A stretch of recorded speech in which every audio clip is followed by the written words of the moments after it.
Good morning বন্ধুরা, আপনারা সবাই কেমন আছেন? আশা করছি অনেক ভালো আছেন। এই যে সকাল সকাল আহির উঠে পড়েছে, আজকে জামাই ষষ্ঠী।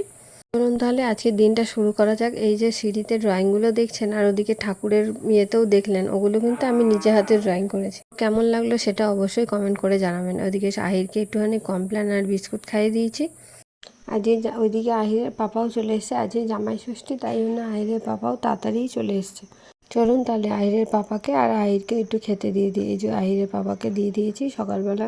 জামাই ষষ্ঠী স্পেশাল, তাই জন্য জামাইকে একটু ভালো করে গুছিয়ে সুন্দর করে খেতে দেওয়া হয়েছে, এই আর কি। তো প্রতি বছরই আহিরের পাপা জামাই ষষ্ঠী করাই হয়। আহিরের দিদুন নেই বলে কোনো বছরই এখনও অবধি বন্ধ যায়নি। প্রতি বছরই বাবা আর ভাই মিলে আহিরের পাপার জামাই ষষ্ঠীটা ঠিকঠাক করেই করে।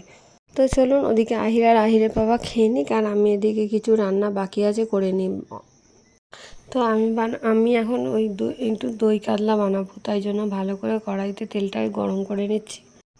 গরম হয়ে গেলে তারপর মাছগুলোকে ভালো করে তেলে দিয়ে ভালো করে হালকা করে ভেজে নেবো। খুব বেশি কড়া করে ভাজবো না, খুব বেশি কড়া করে ভাজলে দই কাতলাটা খুব একটা ভালো হয় না। তো এদিকে দেখুন ডাল, ধোকার তরকারি, অনেক চাটনি, অনেকটাই রান্না এগিয়েই গেছে। তো আছে মাছ, আর যে মাছগুলো ভাজা হয়ে গেছে, আর একটা মাছ ছিল সেটা ভালো করে ভেজে নিচ্ছি।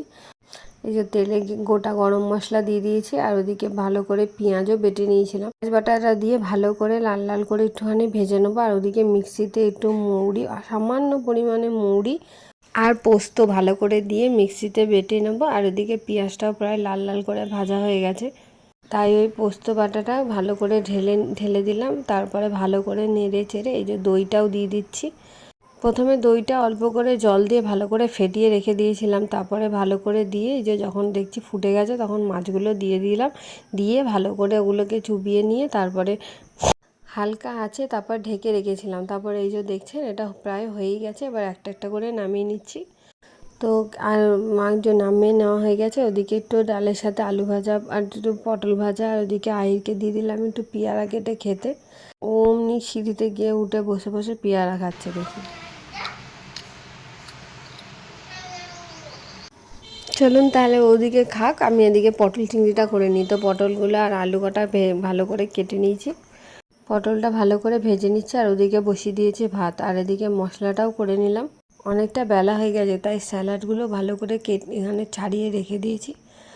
এই যে আলুগুলোকে ভালো করে ভেজে নিয়েছি, তারপর মশলাটা দিয়ে দিয়েছি। আর ওদিকে আহির কাকে খুঁজছে দেখুন তো। হ্যাঁ, কি করবি? ব্যাটারি দিয়ে কি করবি? কোথায় তোর ট্রেন? এই যে এদিকে ভালো করে ওটা কষানোর পর একটু পটলটা দিয়েও ভালো করে কষাচ্ছিলাম, তাহলে আরও পটলের ভেতরে মশলাটা ভালোভাবে ঢুকবে, ওই জন্য ভালো করে কষিয়ে জল দিয়ে দিয়েছি। আর ওদিকে আহির ওর দাদু ওই ব্যাটারি খুঁজে এনে তারপরে এই যে ট্রেনটা চালিয়ে দিয়েছে দেখুন। এটা কিন্তু বহু বছর আগেকার ট্রেন, এখনও অবধি ভালোই খেলনাটা রয়ে গেছে। আমি আর আমার ভাই যখন অনেক ছোট, মোটামুটি আহিরের মতো হবে, তখনই ওইটা বাবা আমাদের কিনে দিয়েছিল। তো এখনও অবধি যত্ন করে বাবাই তুলে রেখেছে বলেই আছে, নাহলে আর থাকতো না। অনেকটা বেলা হয়ে গেছে বলে আহিরকে আগে খাইয়ে নিচ্ছি, তারপরে সবাইকে খেতে দেবো, ওর পাপাকে, দাদুকে, সবাইকে খেতে দেবো। তো ওদিকে আহিরকে আগে ওর পাপাও এখন বসে আছে, বললো যে পরে খাবে, এখন খাবে না, তাই জন্য আরও খাইয়ে দিচ্ছি। Each of them have different special vitamins. They will help you grow. No!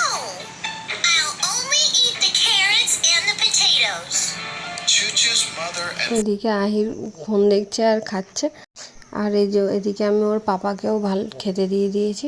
মোটামুটি আহিরকে খাওয়ানো হয়ে গেছে। তাই এই যে দেখুন ছিল 2 রকম ভাজা, ডাল, ধোকার ডালনা, পটল চিংড়ি, ওদিকে দই কাতলা, আর ওদিকে মাংস। তা চাটনি পাঁপড় ওগুলো দেওয়া হয়নি, ভুলে গেছিলাম তখন দিতে, তো পরে দিয়েছিলাম।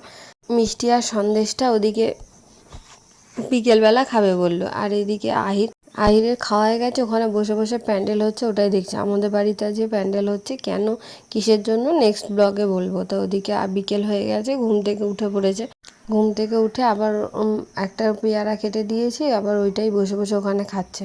আর সন্ধেবেলা আবার আহিরের মামা আইসক্রিম এনেছিল, তো সবাই মিলে আমরা আইসক্রিমই খাচ্ছিলাম। আইসক্রিম খেয়ে আমরা একটু বেরোবো কাঁসাপাড়ার দিকে। চলুন তাহলে যাওয়া যাক। তো কাঁসাপাড়ায় যাবো একটা হেলমেট দেখতে, তো চলুন। এই যে আমরা এখানে চলে এসেছি। এই যে দেখছেন এই দোকানে এসেছিলাম, এটা বাগমোড়ে দোকানটা। তো দোকানে এমনি কালেকশানগুলো ভালোই ছিল, কিন্তু দামটা খুব বেশি বলছিল, ওই জন্য আমরা আর হেলমেট নিয়ে আর চলে গেছিলাম কাঁচাপাড়া স্টেশনে লস্যি খেতে। গিয়ে আমরা খেলাম লস্যি টস্যি খেয়ে তারপর আর দেখি অল্প অল্প বৃষ্টি পড়ছে, তাই বাড়ি চলে এসেছিলাম।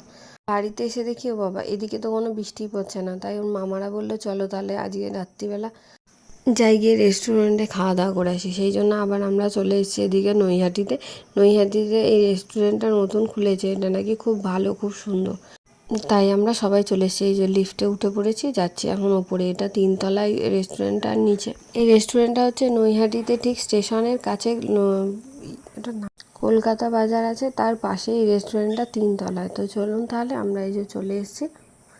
ওয়েলকামটা ভালোই ছিল ওদের। তো যে আসার পরে সঙ্গে সঙ্গে টেবিলটা একটু পরিষ্কার করে দিল। তো আমরা এখানে এই যে বসে পড়েছি। তো এবার দেখি কী করে। বলো।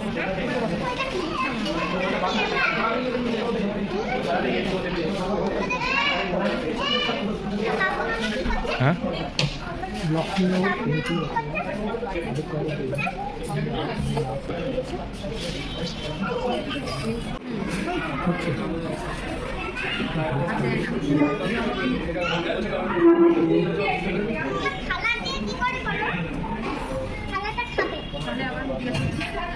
তো এই রেস্টুরেন্টটা ছিল একদম নৈহাটিতে রাস্তার ধারে, খুবই সুন্দর ভিউটা ছিল। আর এটা ঠিক কী নেওয়া হয়েছিল তখন আমার এখন মনে নেই, তবে চিকেনের কিছু আইটেম ছিল। তো এটা বাটার চিকেন, 2টো বিরিয়ানি, আর এদিকে ছিল বাটার তান্দুরি রুটি টাইপের ছিল, আর এদিকে স্যালাডও নিয়ে নেওয়া হয়েছিল। চলুন তাহলে আজকের মতো ব্লগটা তাহলে এই অবধি থাকলো। ভালো লাগলে অবশ্যই জানাবেন, কমেন্ট আর শেয়ার করতে ভুলবেন না। আর এই যে আমরা বাড়িতে চলে এসেছি। তো অনেকেও আমার সাথে দেখা হলে বলে যে তোমার ব্লগটা খুব ভালো লাগছে, খুব সুন্দর হয়েছে, কিন্তু কমেন্ট করে না, এটা আমার খুব খারাপ লাগে। অবশ্যই কমেন্ট করে জানাবেন, তাহলে আমার আরও ভালো লাগবে। তো আজকের মতো ব্লগটা এই অবধিই থাকলো। ভালো লাগলে অবশ্যই